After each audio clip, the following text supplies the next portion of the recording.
Et ces hommes qui parlent, ne sont-ils pas tous des Galiléens? Comment se fait-il que chacun d'entre nous les entende dans sa langue maternelle?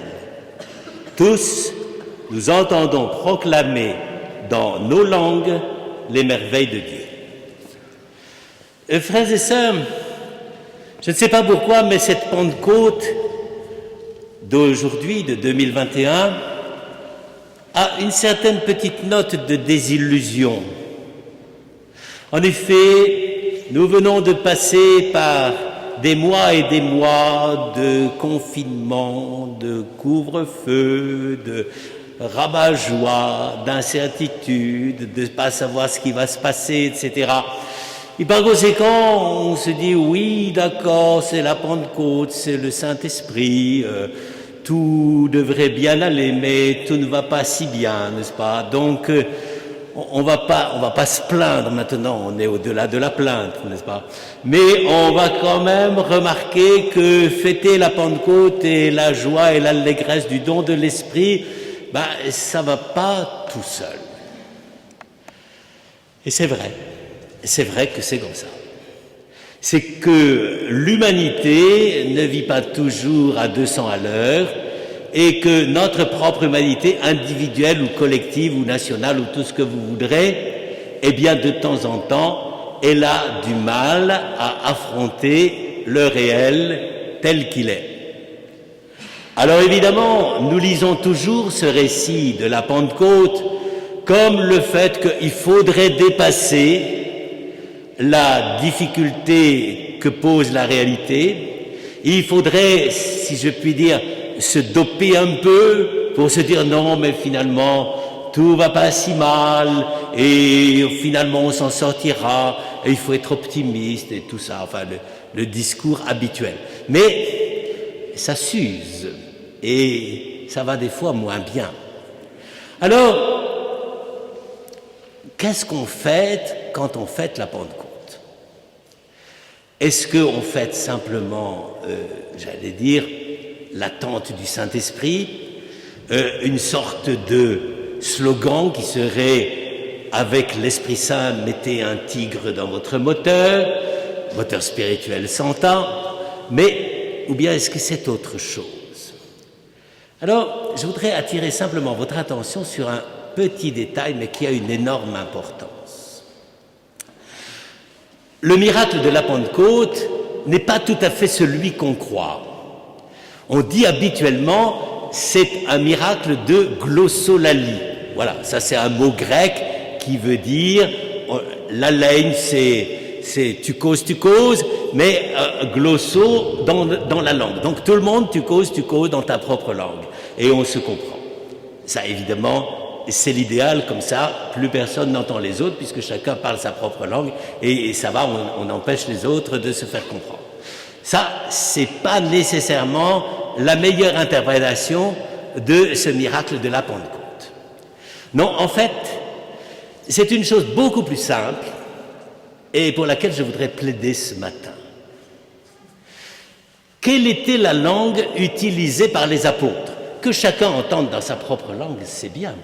Mais pourquoi chacun entendait dans sa propre langue? Eh bien, c'est simple. Mais c'est tellement simple que c'est comme l'œuf de Christophe Colomb.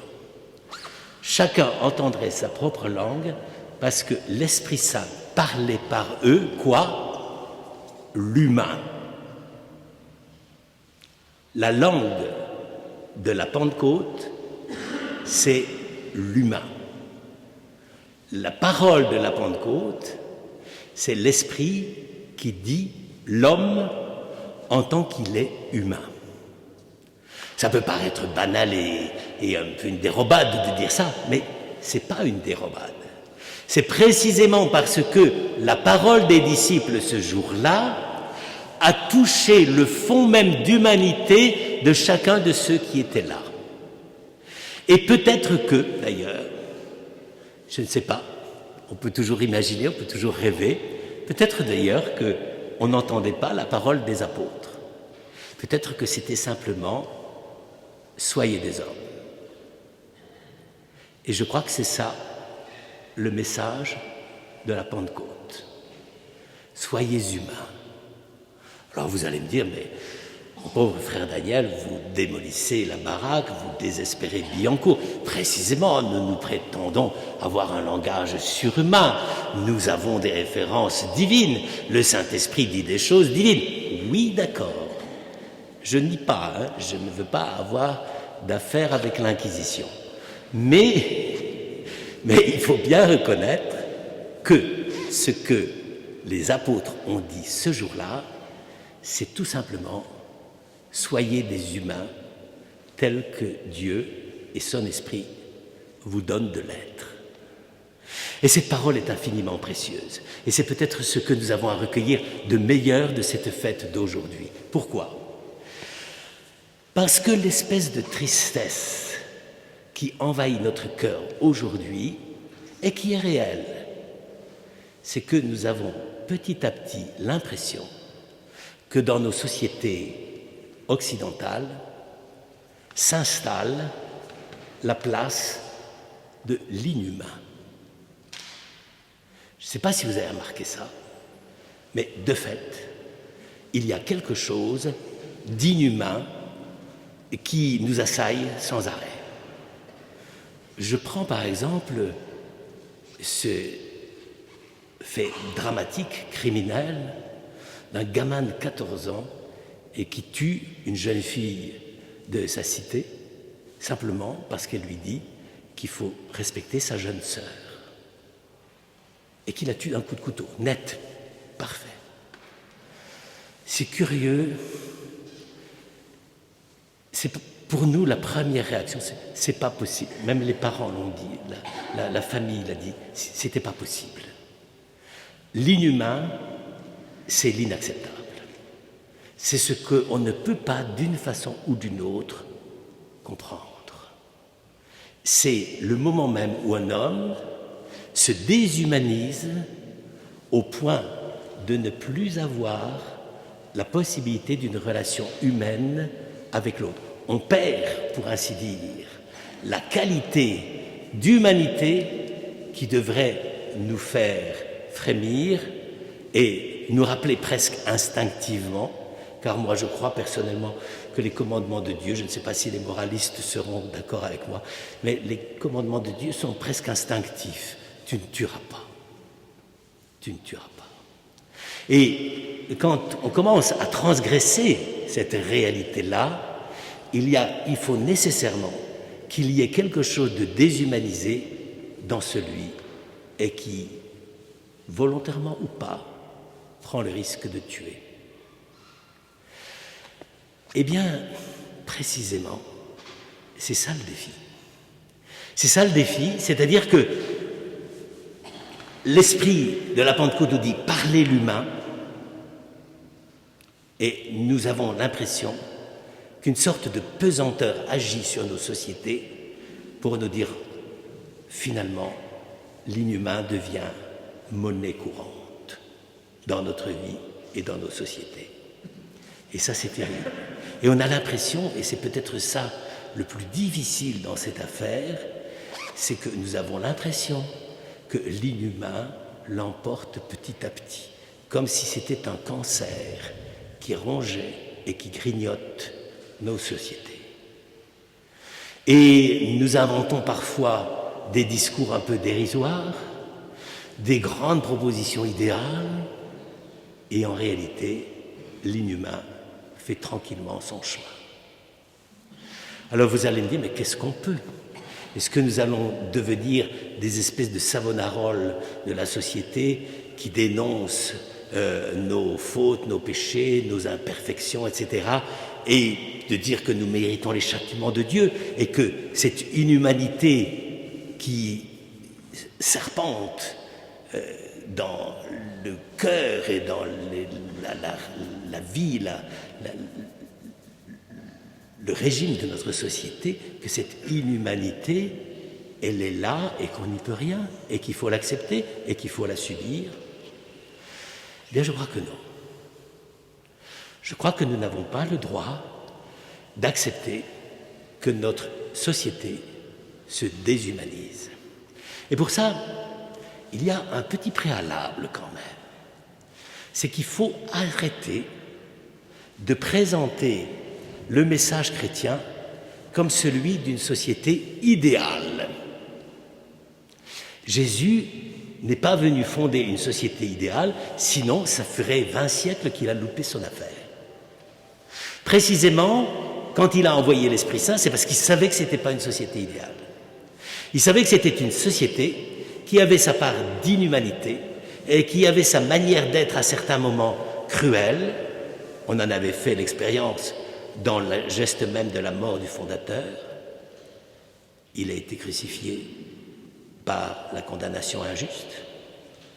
Et donc, on est là, devant une certaine inhumanité. Et cependant, le jour où les apôtres reçoivent la parole de l'Esprit et la capacité de s'adresser à leur auditoire, qui est là rassemblé pour une fête, il leur dit, l'Esprit leur dit de dire, voilà, c'est vrai, l'humanité a été inhumaine avec Dieu. Eh bien, Dieu vous propose simplement d'être humain. Alors vous voyez, ça suppose d'abord que l'on ne laisse pas entendre que la vraie humanité est quelque chose qui nous dépasse, c'est des choses extraordinaires, c'est des engagements fantastiques, c'est du parler en langue, c'est tout ce que vous voudrez qui sort de l'ordinaire. Ben, c'est pas vrai. J'ose le dire, c'est pas vrai. Les chrétiens sont ceux qui cherchent vraiment et simplement à être les plus humains possibles.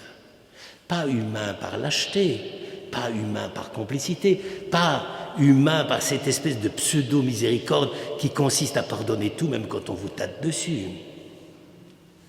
Humain, parce que être homme, c'est être en face de quelqu'un et de pouvoir lui parler, même si on n'est pas d'accord. Et humain, c'est de dénoncer partout où il y a source d'inhumanité.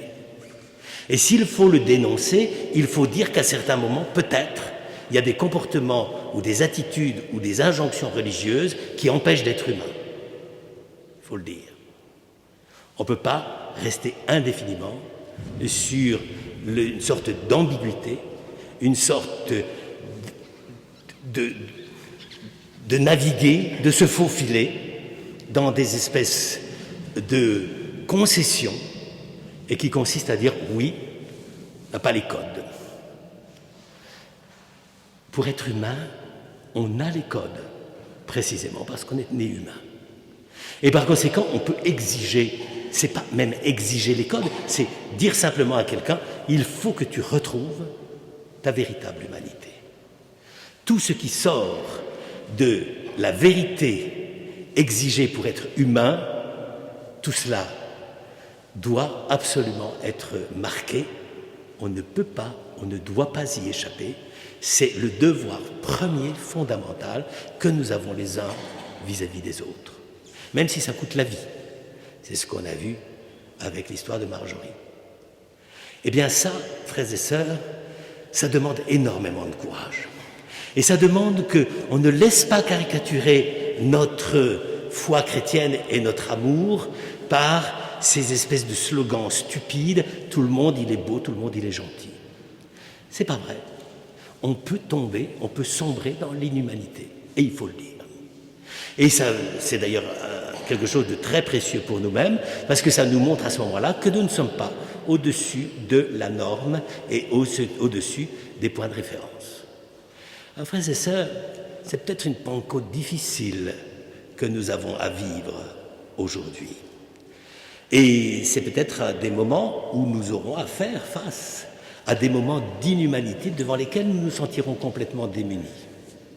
Et si nous nous taisons non seulement l'humain qui est dans les autres, mais l'humain qui est en nous. Et quand le Christ dit « Quand le Fils de l'homme viendra, trouvera-t-il la foi sur la terre ?» c'est peut-être la question qu'il nous pose encore aujourd'hui. Alors, frères et sœurs, fêtons la Pentecôte en vérité. Pas n'importe quoi. Pas à la Pentecôte, ça y est, tout le monde, embrassons-nous Folleville et chantons les merveilles de l'Esprit Saint. Ça coûte pas cher et ça mange pas de pain. Si un peu, mais pas beaucoup. Mais c'est vraiment l'exigence fondamentale. C'est vrai, si Dieu nous a créés humains, c'est pas pour nous coltiner une fausse surhumanité, un christianisme qui, par sa faiblesse, rivaliserait avec le nietzschéisme. Super chrétien, ça veut dire super mou, super perdre tout, toute identité, toute force, toute réaction. Eh bien, frères et sœurs, qu'aujourd'hui, notre Pentecôte soit pour chacun d'entre nous, une Pentecôte de vérité dans laquelle nous reconnaissons que nous avons tous la tâche, et c'était la parole des apôtres le jour même de la Pentecôte, nous avons la tâche de nous révéler les uns aux autres, que nous soyons humains ou des fois défaillants humains, de nous révéler ce que c'est que d'être des vrais hommes tels que Dieu les a créés, tels que Dieu les veut et tels que Dieu les a sauvés. C'est ça que l'Esprit nous donne aujourd'hui. Amen.